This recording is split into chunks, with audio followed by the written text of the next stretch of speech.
Hi, Miss Wilhelm. Thank you for meeting with me to talk about the universal design for learning that I've been learning about in my class this term.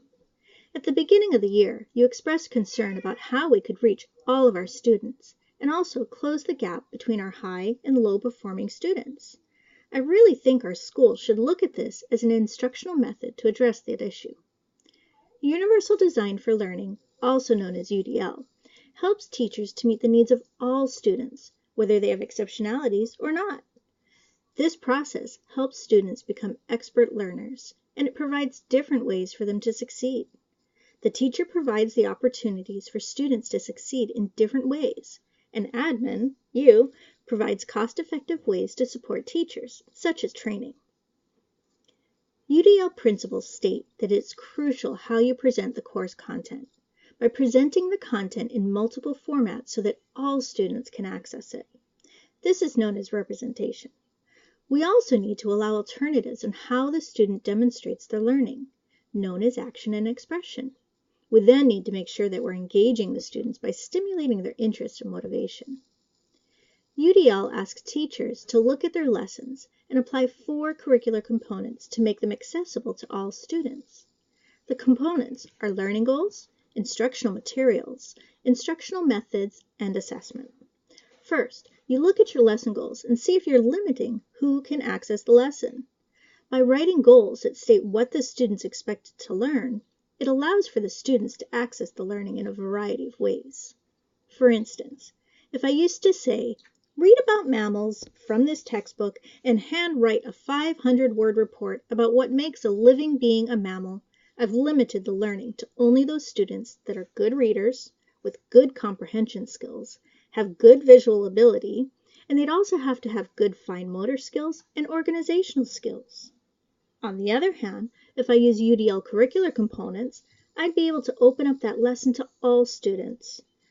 If they had hearing inabilities, visual processing disorders, reading issues, doesn't matter. I could instead, excuse me,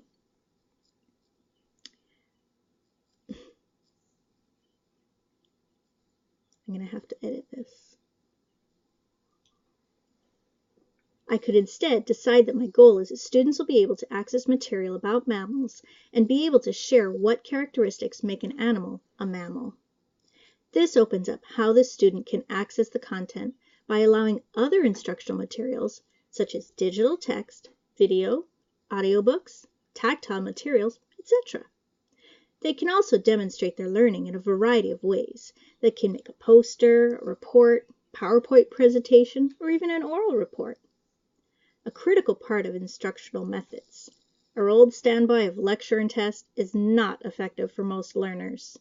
The teacher needs to change the way the content is taught by using a lesson that incorporates presenting the material in multiple ways. Using books, digital text, video, audio, and tactile materials, we can engage the learners from all styles of learning and with all levels of ability. We need to engage the learners by helping them relate content to their own experiences, using materials to make subjects relevant, and offering choices in the content of what they're learning and how they express that knowledge. We also need to offer scaffolds and supports, such as graphic organizers, spell check, pre-teaching vocabulary, and giving relevant background information. We can't just assume that all of our students have the same background education. They're coming from different places and have learned different things. I think if we could have a teacher training on UDL, the teachers would see that by modifying their current lessons, they could reach all of their students, challenging all the students, no matter if they're gifted and talented or in special ed. We would need to work together to get supplemental materials to make the lessons fit with UDL models. But I think the benefits far outweigh the costs. I know most of our curriculum already comes with digital text. It just means we actually have to use it.